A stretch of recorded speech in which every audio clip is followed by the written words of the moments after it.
we've got to talk about the kids in all those Goosebumps books. For example, if your family vacation to an amusement park called Horrorland, and your station wagon explodes in the parking lot, then maybe the best course of action isn't shrugging it off, buying an extra large popcorn, and heading down the doom slide. Instructions on having the perfect panic attack. Step 1. Find a trigger. A job interview. The claustrophobia of mass transit. Deciding what to have for dinner. No, I don't call it sleep anymore. I'll risk losing something new. Instead, like you lost your rose and moon, shook it loose. Anxiety is a sticky and ruined fruit to unfasten from, despite all my trembling. I have a list of all the things we should be afraid of. Death, war, fire, sickness, overpopulation, robbery, bomb threats, terrorists, and spiders. The National Institute of Mental Health states that about 6.3 million teens suffer from anxiety, and that's just those who seek help. Society often paints a picture that people, especially teens with anxiety, are just desperate and seeking attention for their everyday stress. But this couldn't be further from the truth. Anxiety, it's time we as a society start treating anxiety as what it is, a disorder, not just stress. Not just stress, a program, because the mentally ill shouldn't be told that their pain isn't enough. Or, if you steal a camera from your creepy neighbor's basement and all the pictures you take show bad things happening, like decapitation and tofurkey, and then maybe the best course of action is to stop taking pictures. Your body will instinctively go to its most primal state, fearing for your life. Your sympathetic nervous system will activate its fight or flight responses in the face of this perceived danger. This decision between Chipotle and Chinese food. Maybe this is what Lorca meant when she said, "Verde que te quiero verde." Because when the shade of night comes, I am a field of it. Desire ready to flower in my chest. Let me call it anxiety then. Let me call it a garden. Or, if you happen to move into a new house, and there are a bunch of small children living in your bedroom that your parents cannot see, maybe you don't grab a juice box in the cemetery that is your backyard. I'll never be able to write down everything on the list. I can barely think of all the things we should be afraid of. I mean, what's worse? War or cancer, terrorists or overpopulation, sickness or spiders. And I mean, there's nothing I can do. The body can only panic for a maximum of about 20 minutes. Follow these instructions carefully to make sure you can make the most out of this time. You see, your breathing is the only part of this process that you can control. Do not. This would drastically shorten the attack.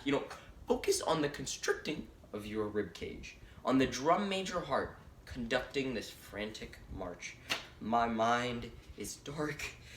War, fire, death, bomb, sickness, threats, terrorists, and I can't fight it.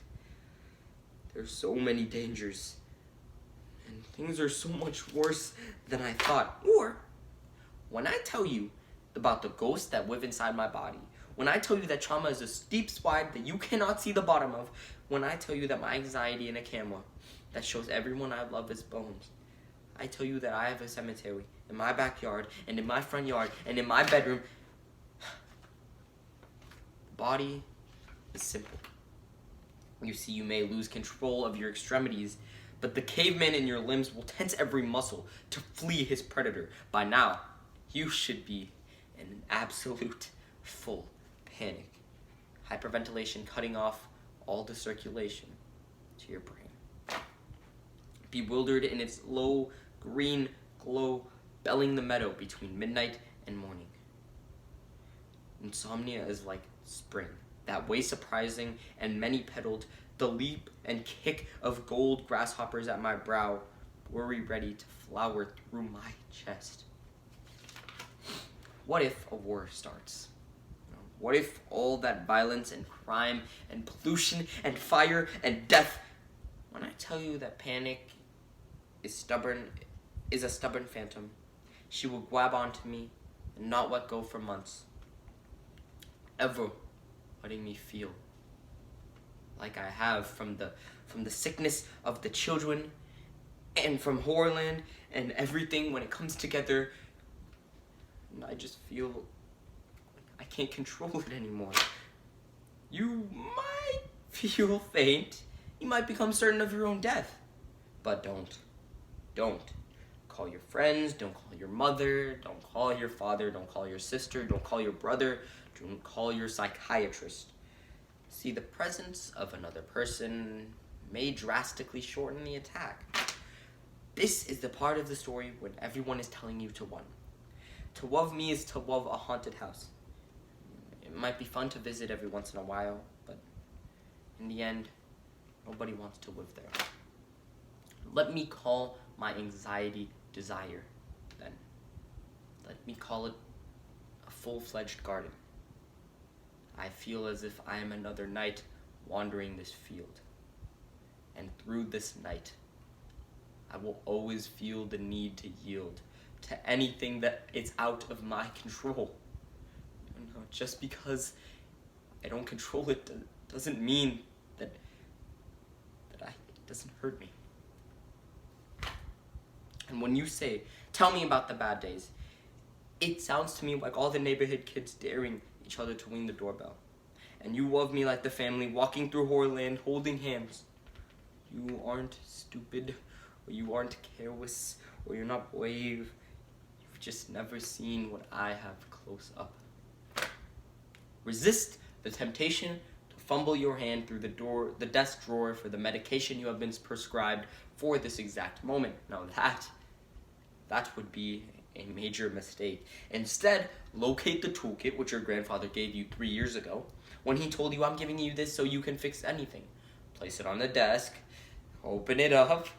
At this point, your panic attack may begin to ebb. See, the body can only panic for a maximum of about 20 minutes. And though you said today you felt just a little bit better, and it's too late, is it okay for me to be clear? Is it okay for me to ask you to tell me a story about the sweet grass you planted? Is it okay for me to ask you to tell it again because it's the only thing that makes me feel calm anymore? Is it okay for me to ask you to tell it until I can smell its sweet smoke?